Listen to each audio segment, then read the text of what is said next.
Okay, maglalagay na tayo ng engine air filter. So, ito po yung procedure. May mga locking clips.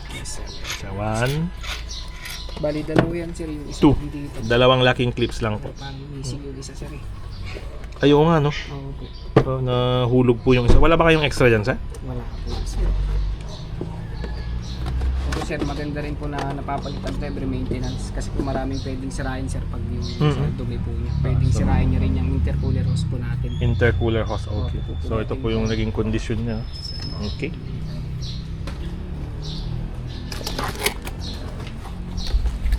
Yun yung kanyang condition dun na walang nakatagong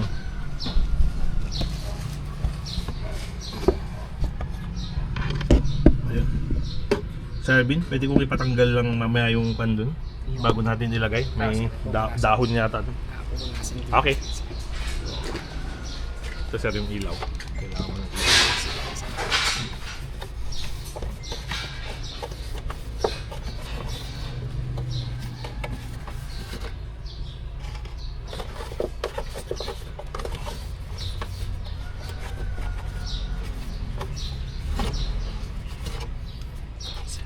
Okay.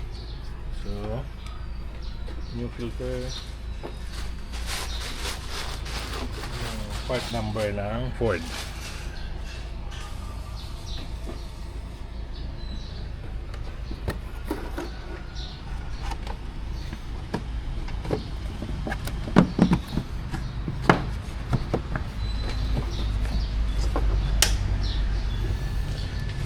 Sir, may ma-order sa akin sa Ford na locking clip.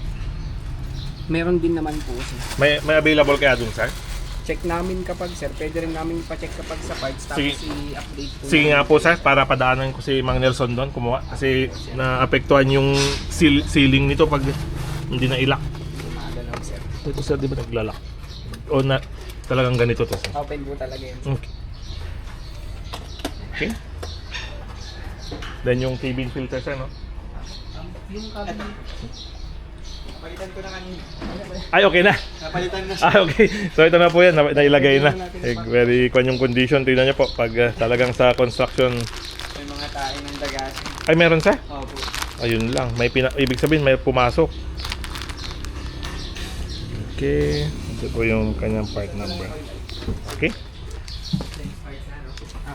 Sir, yung kwan pala, may nagtanong pala sa ating mga viewers. Paano nire-reset yung engine oil life? May machine ba sir o pwede dyan? Pwede dito sir. Sige nga sir, Papakita ikon ko naman lang, natin. Sa ikon ko lang. Okay. Okay, so ito po yung ating documentation. So filter, aircon, tapos filter ng engine, yung cleaner, engine oil, gasket, filter oil. Okay. So sa materials po, 9,000 ang babayaran lahat. Okay. And then yung labor is 848. So 2,500 ang labor po. Sir Fidel, confirm ko lang sir, itong 2,544 sir na 3 hours, ito rin ang regular na charge sa kasa. Okay? So parehas po yan sa kasa, 3 hours po.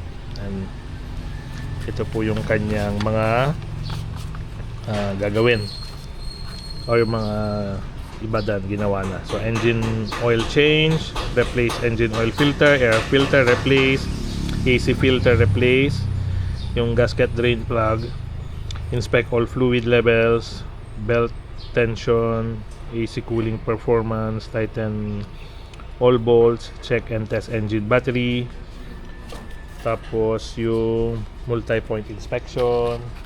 So kasama na po lahat. So ang total bill po nito is nasa 13,000. Saan yung total? Ayun po.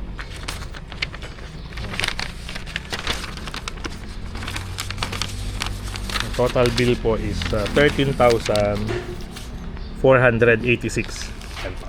Okay?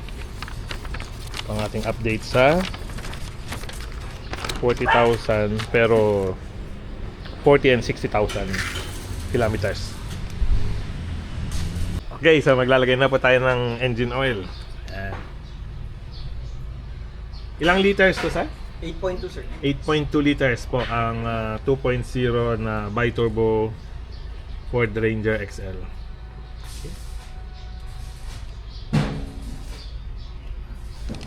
Okay. Oh. And again, ito po yung kanilang mobile service na napakatikas. Ford Ranger XL.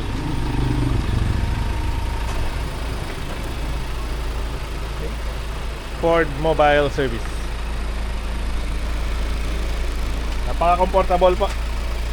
Habang nagkakape,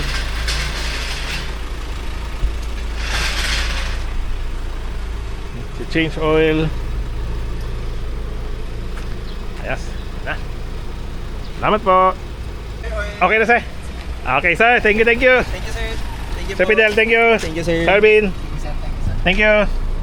So, ayun sir. Very happy sa support. Thank you, Thank you, Ford, sir. sa mga ganitong initiative. So, napakalaking tulong po. Lalo sa mga busy na sasakyan. Thank you, thank you. Okay. So, done na po yung ating change oil. Then, back to work. Ang ating Ranger number 2.